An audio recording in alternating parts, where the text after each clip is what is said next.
లడ్డూలో పందికో కలిసిందన్నాను, ఎత్తుకో కలిసిందన్నాను. ఒప్పేసుకున్నట్టు అసలు ఇబ్బంది ఉండేది కదా, ఇంత చర్చే ఉండేది కదా అంటున్నారు పవన్ కళ్యాణ్ గారు. ఇంకంతే కదా, మర్డర్ చేస్తే మాట్లాడేవాళ్ళు లేడు, రేప్ చేస్తే అడిగేవాళ్ళు లేడు. విక్రమార్కుడు సినిమాలో రవితేజ వాళ్ళ ఈ విలన్ అన్నట్టు మా మా మా బావ రాజ్యం రామరాజ్యం, మర్డర్లు చేస్తే మాట్లాడేవాళ్ళు లేడు, రేపులు చేస్తే అడిగేవాళ్ళు లేడు. సో కాబట్టి రామరాజ్యం. అలాగే మీది కూడా.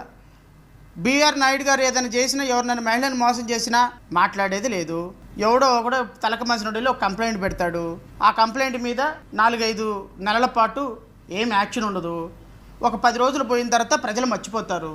కాబట్టి ప్రజలు మర్చిపోయిన తర్వాత మళ్ళీ యాజ్ టీజ్గా, సార్ మీరు అనుకుంటున్నారేమో ప్రజలు మర్చిపోతారని. పవన్ కళ్యాణ్ మర్చిపోయినంత ఈజీగా, చంద్రబాబు నాయుడు మర్చిపోయినంత ఈజీగా ప్రజలు మర్చిపోరు సార్. ఇంటర్నెట్ మర్చిపోదు, సోషల్ మీడియా మర్చిపోదు. పాపం 13 సంవత్సరాల లోపు ఉన్నటువంటి సోషల్ మీడియా బ్యాన్ చేస్తే ఉపయోగం ఏముంది? ఉపయోగం ఏమి లేదు. 13 సంవత్సరాల లోపు వాళ్ళకి బ్యాన్ చేసి సోషల్ మీడియాలో ఇలాంటివి ఏమీ రాకుండా చూడాలని చూస్తున్నటువంటి ప్రయత్నం మన ఇద్దరు కలిసినప్పుడు మాట్లాడుకున్నారంటే ఏంది అంటే, బిఆర్ నాయుడు ఇంక 7 నెలల్లో వీడు దిగిపోతాడు కదా, అనవసరంగా ఇప్పుడు ఆయన్ని టెర్మినేట్ చేయటం ఎందుకు, అసలే ఆయన మీడియాలో ఉన్నాడు, మనకెందుకు తలకాయ నొప్పి, 7 నెలల తర్వాత ఎక్స్టెండ్ చేయకుండా ఉంటే సరిపోద్దులే అని అనుకున్నారంట. ఇదా దీనికి సొల్యూషను? నేను అడుగుతున్నా. ఏదో చాలామంది ప్రతిసారి పవన్ కళ్యాణ్ ఎందుకు టార్గెట్ చేస్తారు, పవన్ కళ్యాణ్ ఎందుకు టార్గెట్ చేస్తే, నాకేం పని పవన్ కళ్యాణ్ ఎందుకు టార్గెట్ చేస్తా? ఏ రోజైనా నేను పవన్ కళ్యాణ్ గారిని మాట్లాడాను? పవన్ కళ్యాణ్ గారిని నేను ఏ రోజైనా మాట్లాడాను? నేను మాట్లాడాల్సిన అవసరం లేదు కదా పవన్ కళ్యాణ్ గారితో. నేను ఒక వీడియో చూపించిన తర్వాత దీని మీద ఎందుకు పవన్ కళ్యాణ్ గారి గురించి మాట్లాడాల్సిన సందర్భం వస్తుంది? పద్ధతి మర్యాద అరే నాకు రాజకీయం తెలియదు అనుకున్నారు మీరు. క్రిమినల్ పాలిటిక్స్ మీరు చేసేది అవకాశవాద రాజకీయాలు, క్రిమినల్ పాలిటిక్స్ మీరు చేసేది. అదే నేను సిద్ధాంతంతో కూడిన రాజకీయం చేస్తాను, గుర్తుపెట్టుకోండి. బలమైన సిద్ధాంతాలు పడగలరా మీరు గుర్తుపెట్టుకోండి. సైరా మీరు ఈ రోజు నుంచి పడగలరా మీరు ఇదే గుర్తుపెట్టుకోండి. మీరు యుద్ధం చెప్పండి రా, మీరు చెప్పండి రా, ఛాలెంజ్ ఇస్తున్నాను. కొడగలరా, రండి రాదు 200 బయటికి కొడగలరా, తోలుస్తాను ఒక్కొక్క నా కొడుకు ఎక్కువ మాట్లాడితే. నేను పద్ధతి సిద్ధాంతంతో కూడిన రాజకీయం ఇదే బహుశా. మళ్ళీ చూపిస్తాను ఈ వీడియో, ఉండండి, మళ్ళీ వేస్తాను. ఇప్పుడు ఈసారికి ఎక్స్ప్లెనేషన్ ఇచ్చిన తర్వాత మళ్ళీ ఈ వీడియో వేస్తాను. సిద్ధాంతంతో కూడిన రాజకీయం. నేను పవన్ కళ్యాణ్ అని అన్నానని ఒక ఇంటర్వ్యూలో ఒక మహిళ ఫోన్ చేసి, పవన్ కళ్యాణ్ అంటావేంటి, గుర్తుపెట్టుకో పవన్ కళ్యాణ్ సార్ అనాలి, పవన్ కళ్యాణ్ అని అన్నావా మీ ఇంటి ముందుకొచ్చి మిమ్మల్ని బయటికి ఈడుస్తామన్నారు. పవన్ కళ్యాణ్ గారు అనాలంట. ఈయన మాత్రం ఎవరైనా నా కొడక అనొచ్చంట. ఈయన మాత్రం ఎవరైనా చెప్పు చూపించవచ్చంట. ఈయన మాత్రం ఎవరినైనా రోడ్డు మీదకి లాక్కొచ్చి ఒక్కొక్క నా కొడుకు కొంకెలు ఎరక్కొట్టచ్చంట. ఈయన మాత్రం ప్రతిపక్షంలో ఉన్నప్పుడు ఎవరినైనా గలపాతాలానికి చొక్కేస్తా అని ఒక ముఖ్యమంత్రిని అనొచ్చంట. ఒక ఉప ముఖ్యమంత్రిని మేము పవన్ కళ్యాణ్ అని అనకూడదంట. ఒక ఉప ముఖ్యమంత్రిని పవన్ కళ్యాణ్ అని మేము అనకూడదంట. మా ఇళ్ల మీదకి వచ్చి దాడి చేస్తారంట జన సైనికులు. మా ఇళ్ల మీదకి వచ్చి ఇళ్లలో వాళ్ళనంట బయటికి లాగుతారంట. మా ఇళ్ల మీదకి వచ్చి సామానంతా పగలగొడతారంట. రోడ్ల మీద మమ్మల్ని తిరగనీరంట ఆయన పవన్ కళ్యాణ్ అంట. ఇదేం రాజకీయం అంటారు సార్ దీన్ని? నేను అడుగుతున్నా, జన సైనికులను అడుగుతున్నా, వీర మహిళలను అడుగుతున్నా, అంటే తెలుగుదేశం పార్టీ కార్యకర్తలను కూడా అడుగుతున్నా, రోజుకి ఒక 1000 కాల్స్ చేసి మీరు అది చేస్తాం ఇది చేస్తామని బెదిరిస్తున్న వాళ్ళని అడుగుతున్నా. పాపం తెలుగుదేశం మీడియాలో గత వారం 10 రోజుల నుంచి నా మీద అద్భుతమైనటువంటి ప్రొజెక్షన్స్ ఇచ్చి స్పెషల్ వీడియోలు తయారు చేసి, ఒక లాయర్గా ఉన్నాను కాబట్టి నా మూలాలు ఎక్కడ దెబ్బతీయాలంటే లాయర్గా ఉన్నాను కాబట్టి నా ప్రొఫెషన్ని దెబ్బతీయాలని మీరు చేస్తున్నటువంటి ప్రయత్నానికి జోహార్లు రబ్బాయ్. మీరు చేస్తున్న ప్రయత్నానికి congratulations and all the very best. చేసుకోండి. మీరు ఎన్ని ప్రయత్నాలు చేసుకుంటారో, ఎంత ప్రయత్నాలు చేసుకుంటారో, ఎంతమంది పెయిడ్ ఆర్టిస్టులను దింపుతారో దింపండి. I don't mind at all. మీరు ఎన్ని రాళ్ళు వేస్తే, నేను మళ్ళీ చెప్తున్నా, మీరు పూలేయొద్దు, నా మీద రాళ్లే వేయండి. మీరు ఎన్ని రాళ్ళు వేస్తే ఆ రాళ్లతోటి తొందరగా ఇల్లు కట్టుకునే ప్రయత్నం చేస్తా.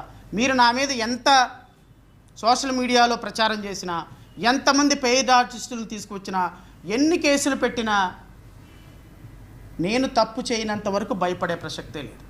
నేను విధానాల మీద మాట్లాడా. 30,000 మంది అమ్మాయిలు మిస్ అయ్యారన్నారు.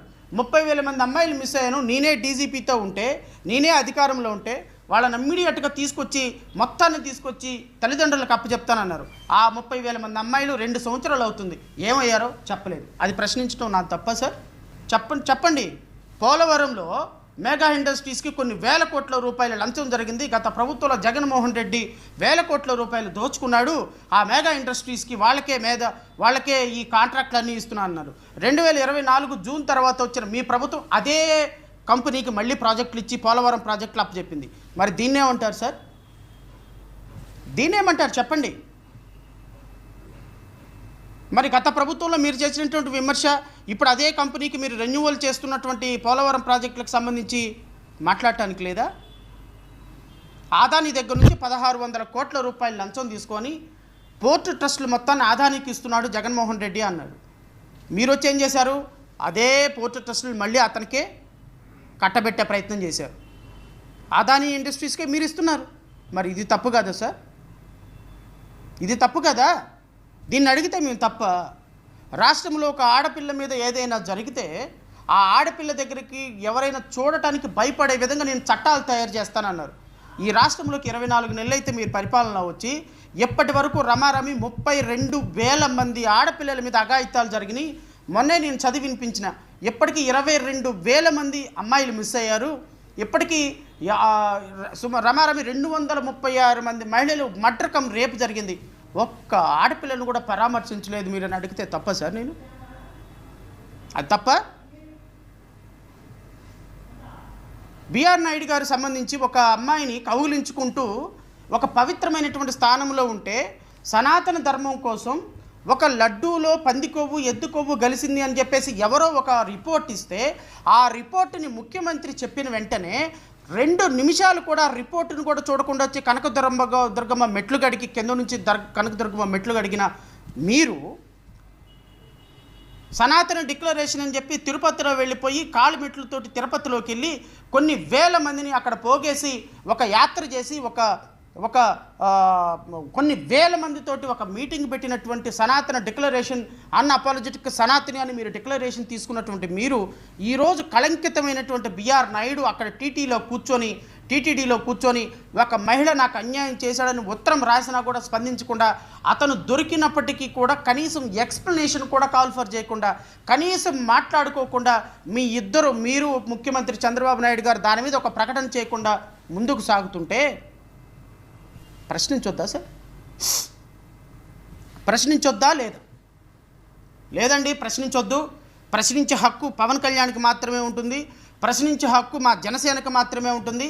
ప్రశ్నించడం కూడా మేము ప్రతిపక్షంలో ఉన్నప్పుడు మాత్రమే చేస్తాం.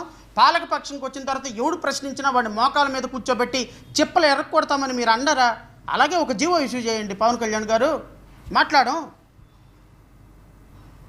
ముఖ్యమంత్రి గారు కూడా చెప్తున్నా, నేను ప్రజలకు సంబంధించి వైఎస్ఆర్సీపీ కార్యకర్తలో, జేబీఎం పార్టీ కార్యకర్తలో, సిపిఐఓ సిపిఎంఓ మీరు తప్పులు చేస్తే, మీరు అమ్మాయిలతో దొరికితే, మీరు మెసేజ్లు పెడితేనే వీడియోలు చూపిస్తాం, అది పెడితేనే డిబేట్లు పెడతాం, అవి చూపిస్తేనే కేసులు కడతాం.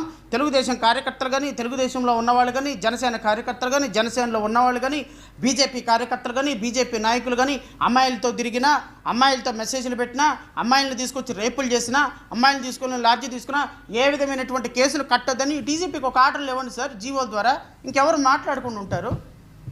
అలాంటి ఏం చేసినా కూడా మా పార్టీలో, మా ప్రభుత్వంలో ఏ విధమైనటువంటి పాలసీ డెసిషన్, ఇది మా పాలసీ డెసిషన్, ఎవడు కేసులు పెట్టడానికి లేదు, ఎవడు అడగటానికి లేదు, ఎవడు ప్రెస్ మీట్లు పెట్టడానికి లేదు అని చెప్పి కోర్టుకు కూడా తెలియ ఒక గ్యాగ్ ఆర్డర్ తీసుకురండి సార్, శుభ్రంగా సరిపోద్ది.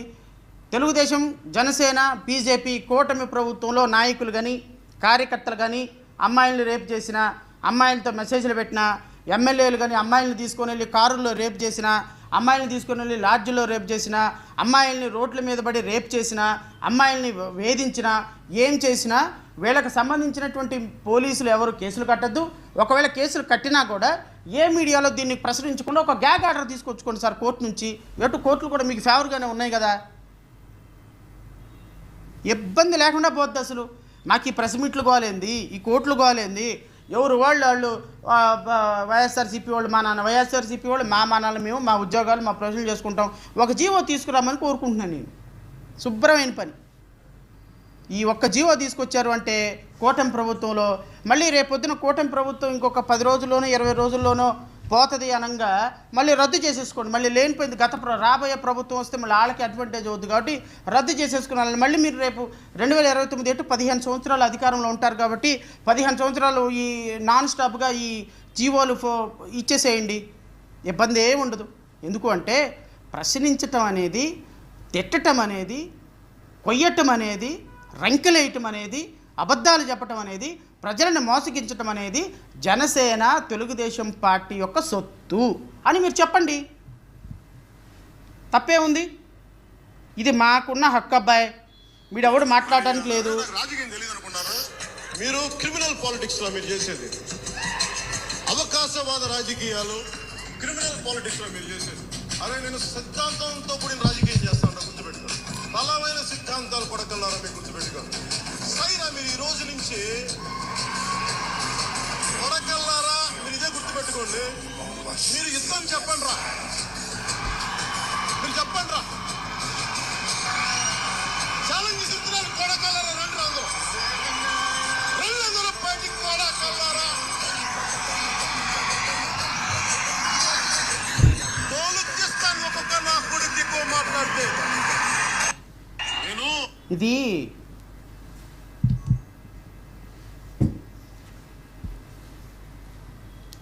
జనసేన వాళ్ళని అడిగితే ఇవి కోపంతో ఉన్న మాటలు కాదంట, బాధతో అన్న మాటలంట. పవన్ కళ్యాణ్ గారిని అందరూ ప్యాకేజ్ స్టార్ అంటుంటే బాధతోటి తట్టుకోలేక ఆ బాధతో అన్న మాటలను అర్థం చేసుకోవాలి సార్ ప్రజలు కూడా. పవన్ కళ్యాణ్ గారు నా కొడకల్లారా రోడ్ల మీదకి రంటరా, ఒక్కొక్కడు తలలకు తీసేస్తాను తలలంటే బాధతో అన్న మాటల. అది మేము అర్థం చేసుకోవాలా? ఆయన ప్యాకేజ్ స్టార్ అంటే మేము అర్థం చేసుకోవాలా? మేము మాత్రం ప్యాకేజీలు తీసుకొని ప్రెస్ మీట్లు పెడుతున్నారని మీరంటే మాత్రం మీరు అన్న మాటలకి మేము కూర్చొని అయ్యో నిజమేనా వాళ్ళు అంటున్నారు కాబట్టి మనం ఒప్పుకోవాలి. మొన్న అంటున్నాడు ఆయన అసెంబ్లీలో.